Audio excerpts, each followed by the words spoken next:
Okay, so you have completed your research essay. You've got all the parts and pieces put together. Now it's time to revise it. If you've taken a class from me before, you would already know that I define revision and editing as two separate processes. If you're new, let me explain. Revision is when it's the part of the writing process when you focus on higher order concerns. Higher order concerns aren't the most important things, they're just the things that come first when you are trying to fix up a paper. So, what does that include? That includes working on the ideas and the organization of whatever it is that you're writing. It does not include fixing mistakes like grammar, punctuation, spelling, capitalization, citation, right? That stuff we're going to focus on with lower order concerns when you do your editing. So, right now, I just want you to focus on fixing the big ideas, the organization for your paper. Now, if throughout this process you've recognized things that you need to go fix, great. You know what you need to do. But if you're like most people, sometimes it's hard to see when you could communicate a little more effectively. And that's when it's a good time to have someone else look at your writing. Now, if you're taking this during the summer course, we have a really short window.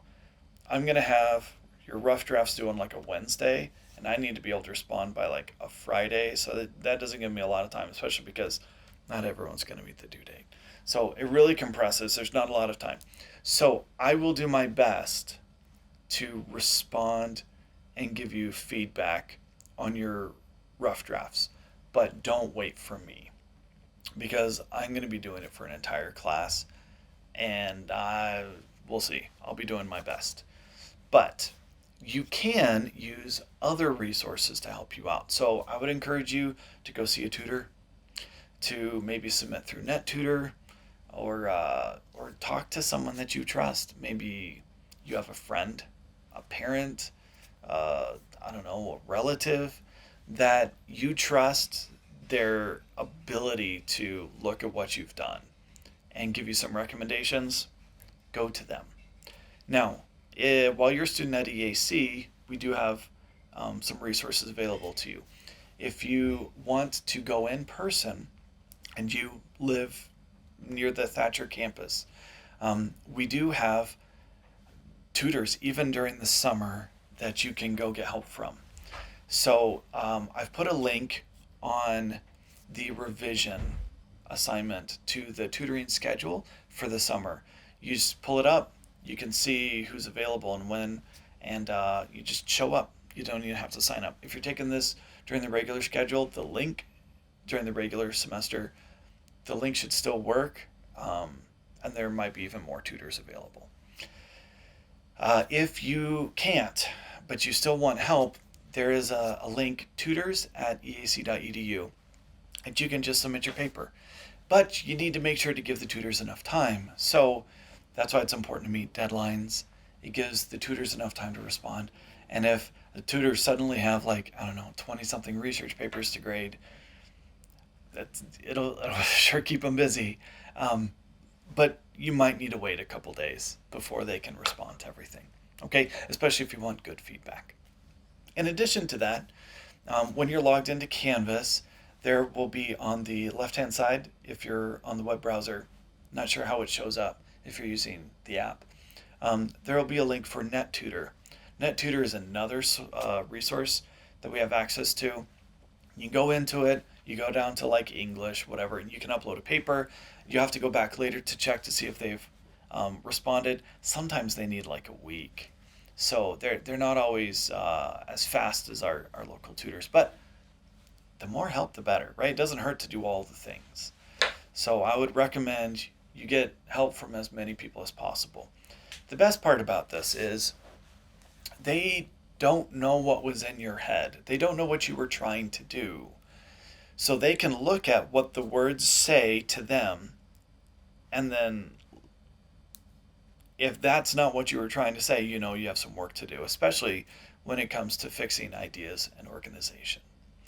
Now, what kinds of things might you want to fix at this point in the process? Well, you want to make sure that your point is clear, that um, you have enough citations. If you want a recommendation, if you have a paragraph without a citation, I would stop to look to see if there's something in your resources that could support that. And then just put it in, even if it's just an in-text citation. It doesn't have to be a quote. It doesn't have to be a quote. But if there's one of your sources that agrees with that, just put it in. If there's more than one, put them all in. That's what we do in research. We show that this comes from lots of different places. Totally okay. But definitely, if you're getting, 4, 5, 6, 7 sentences without some sort of research to back it up, I would look to see if there's something you can add to that, even if it's a really long paragraph and there's research at a different point in the paragraph, right? You don't need a citation for every single sentence. But when you start passing like 3, 4 sentences, okay, maybe there should be a citation there, right? Does that make sense? If there's something extra that doesn't help the paper, you need to be willing to just take it out. If there's something missing and you don't realize it till you're at this stage, be willing to add it back in. If something is confusing or it might make sense to rearrange it, be willing to make whatever changes you need to. I made recommendations on word counts, 250 words for the introduction, 1,000 words for problem section, 1,000 words for the solution section, and 250 words for your conclusion section. All that before the works cited entry. Don't count that in your word count. But as long as you meet the 2,500 word total before your works cited, it's fine. If your introduction's a little bit shorter or your conclusion is a little bit shorter, as long as you make up for it, it's totally okay. Don't stress too much about that, especially if you're taking out something that's just kind of like extra and wasn't helpful. If you feel like you're repeating yourself a lot, this is a good time to fix that and maybe think, okay, well, how can I strengthen my ideas? Instead of just repeating myself, add something new as I repeat an idea. That makes your writing stronger, and it doesn't make you feel like you're rambling without any benefit. Okay? These are things that you can think about as you do your revision section, as you revise your paper. And if you have time, you could even cycle through and say, all right, I did this. Did this help? One thing you could also consider is using AI. It's going to be a lot better at editing, which we'll talk about in the next video. But one thing you could do, take the rubric for the paper, try to figure out a writing prompt for ChatGPT or whatever, and submit it and see if what it comes up with. ChatGPT is really good at reading. And so if you wanted to look for clarity, or do I have enough citations or something like that, if you have practice with ChatGPT, you can try to find a prompt that can get it to give you feedback. And then the benefit is you're not waiting as long. Now, you're not asking it to write for you. This is just getting feedback from a computer. You also have sources like Grammarly or Microsoft Word or Google that they have their grammar checks and things. Sometimes that the AI features, like in Grammarly, they might have more comprehensive recommendations, or the editor feature on Microsoft Word might have some more complex recommendations. All things worth looking at, but make sure before you move on, your ideas are clear, they're supported,